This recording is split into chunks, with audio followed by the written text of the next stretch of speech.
Room मध्ये एकदम शांतता पसरली होती. आज विनय कामावर जाऊ शकला नव्हता, कारण त्याची आई अचानक घरी आली होती. विनयला समजत नव्हते की त्याची आई आपल्या आवडत्या मुलाला त्रासात सोडून इथे कशी काय आली होती. तेवढ्यातच विनयची बायको रक्षा रूम मध्ये चहा आणि समोसे घेऊन आली. तेव्हा तिच्या सासूबाई रुक्मिणीताई एक समोस्याचा तुकडा तोडून तोंडात टाकत म्हणाल्या, "सुनबाई, नाश्ता तर तू घेऊन आली आहेस. आता तू इथून जाऊ शकतेस. मला विनय सोबत एकांतात काहीतरी महत्वाचं बोलायचं आहे." रक्षाचं मन सुद्धा घाबरलं होतं की सासूबाई अचानक इथे कशासाठी आल्या आहेत. तसं तर सासरे देवाघरी गेल्यानंतर तिच्या सासूबाई रोज तिला वाईट साईट बोलत होत्या, आणि एक दिवशी रागातच आपलं सामान पॅक केलं आणि त्यांचा छोटा मुलगा रणजित जवळ शहरात राहण्यासाठी निघून गेल्या होत्या. आणि आज 2 वर्षांनंतर गावी आल्या होत्या. या दरम्यान त्यांनी रक्षाजवळ कोणतेही बोलणं केलं नव्हतं. कधी कधी विनय स्वतःच रुक्मिणीताईंना फोन करत असायचा. आता रक्षा आपली मान खाली घालून रूम मधून बाहेर निघाली होती. तेव्हा रुक्मिणीताई विनयला म्हणाल्या, "हे बघ विनय, रणजितचं लहानपण या घरात गेलं आहे आणि या घराप्रती त्याला सुद्धा खूप प्रेम आहे. लहानपणापासून तू त्याच्या प्रत्येक आनंदाची काळजी घेतली आहेस. त्यामुळे आज सुद्धा तू त्याच्या आनंदाचा विचार कर. तुझे बाबा गेल्यानंतर तो स्वतःला खूपच एकटा समजत आहे. आता त्याच्या बाबांच्या जागी तर तूच आहेस ना." विनय आश्चर्यचकित होऊन त्याच्या आईचं बोलणं ऐकत होता. तो विचार करत होता की बाबांना जाऊन तर आता 2 वर्ष झाली आहेत, आणि आत्ता रणजितला एकटेपणा वाटत आहे. आणि लहानपणापासून मी रणजितच्या आनंदाची काळजी घेतली आहे, कारण आईने जबरदस्ती फक्त त्याच्याच आनंदाचा विचार केला होता. आता विनयच्या डोळ्यातून अश्रू वाहू लागले, कारण लहानपणापासूनच्या सर्व घटना त्याच्या डोळ्यासमोर फिरू लागल्या होत्या. विनय रणजितपेक्षा फक्त 1 वर्षांनी मोठा होता. त्याच्या छोट्या भावाचा जन्म झाला त्यानंतर मात्र विनय आपल्या आईच्या मांडीवर बसण्यासाठी तरसत असायचा.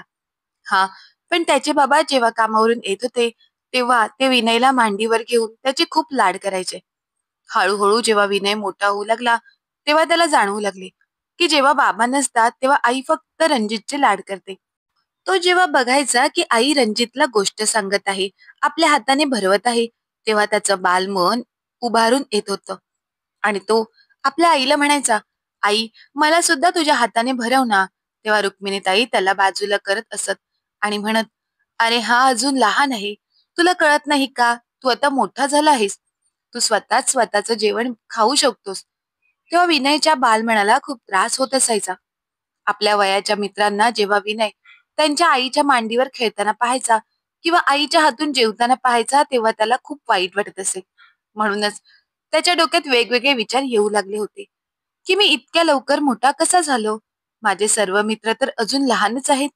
तो सतत स्वतःला आरशामध्ये पाहत असायचा, आणि त्याने हळूहळू खाणेपिणे सुद्धा कमी केले होते. त्याची आजी म्हणायची की चांगलं जेवण जेव म्हणजे लवकर मोठा होशील.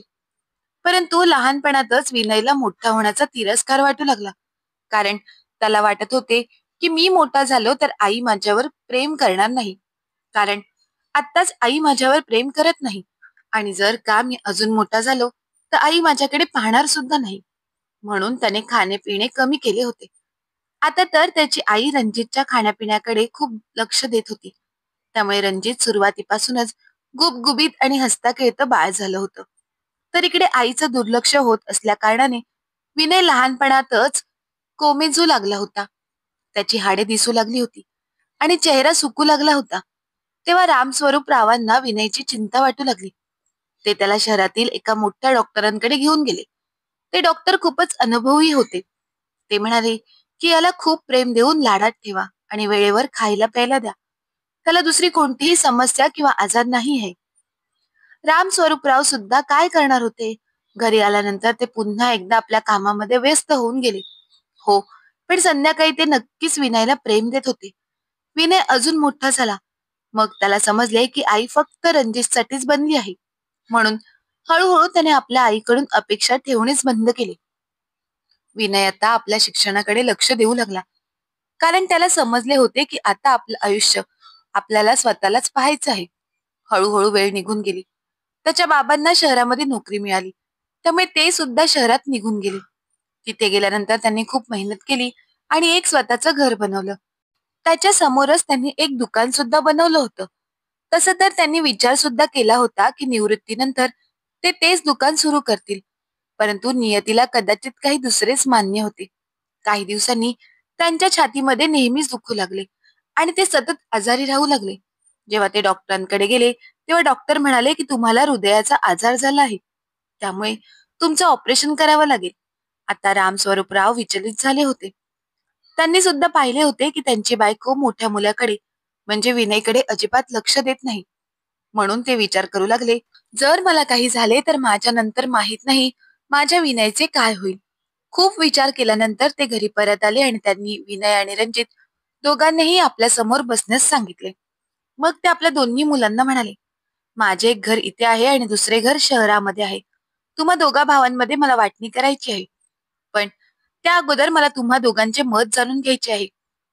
विनय मोठा आहे तर तो अगोदर त्याचं मत मांडेल. परंतु विनय काही बोलण्या अगोदरच रणजित म्हणाला, बाबा, मी इथे या छोट्याशा घरात नाही राहणार. माझं शिक्षण पूर्ण झाल्यानंतर मी तर शहरातच जाईल. त्यामुळे मला शहरातील घर हवं आहे.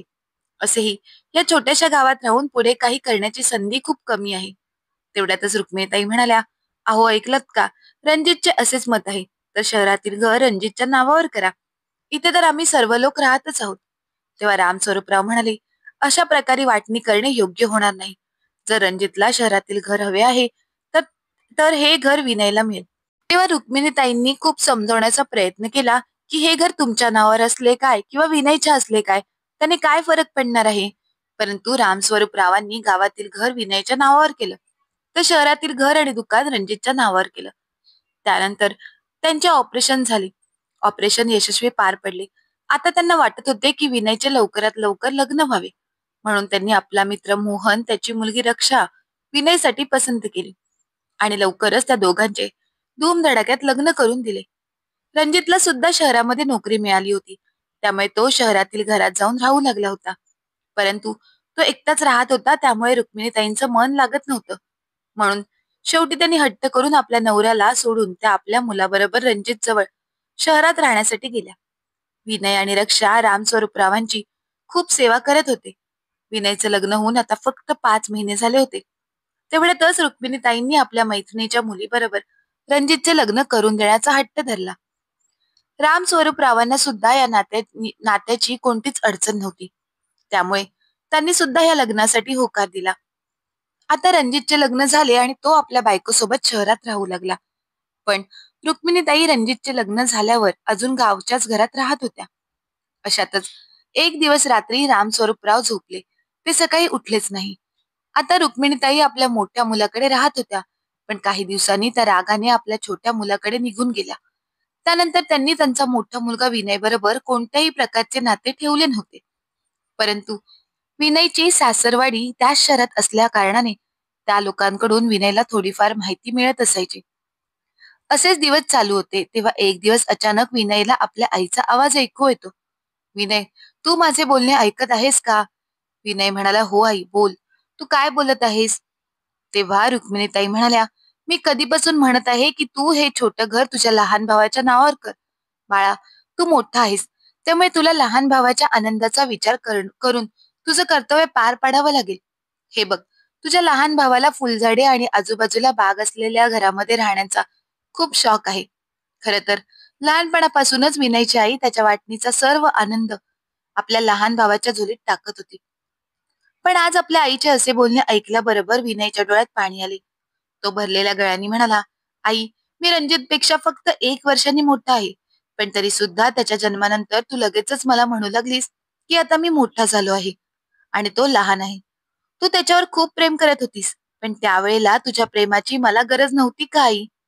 बाबा जेव्हा जिलेबी आणि समोसा घेऊन यायचे तेव्हा रणजित त्याच्या वाटणीचं खाऊन माझ्या वाटणीची जिलेबी आणि समोसा मागत असायचा. तेव्हा तू माझ्या हातातून हिसकावून माझ्या वाटणीचे त्याला देत असायचीस. त्यावेळी माझ्या डोळ्यातील अश्रू पाहून तू मला समजवायचीस की तू मोठा आहेस, त्यामुळे तू मोठं मन दाखवायला हवेस. मोठा होण्याचा अर्थ असा नाही आई की मला प्रेमाची भूक नाही. जेव्हा मी थोडा मोठा झालो तेव्हा आई तू माझ्या परीक्षेच्या वेळेला माझ्या लहान भावाला शिकवायला सांगायचीस. आई, तू मला नेहमीच त्याग करण्याचा पाठ शिकवलास. चल ठीक आहे, मी रणजितपेक्षा मोठा होतो, परंतु मी तुझ्यापेक्षा तर लहान होतो ना. तरी सुद्धा तू मला प्रेम का देऊ शकली नाहीस, ज्या प्रेमावर माझा अधिकार होता? रुक्मिणीताई नाराज होत म्हणाल्या, हो, मला सर्व काही समजत आहे. तुझे बाबा गेल्यानंतर तू खूपच लालची झाला आहेस. त्यामुळे तू आता मला ऐकवत आहेस की मी तुझ्यावर प्रेम करत नव्हती.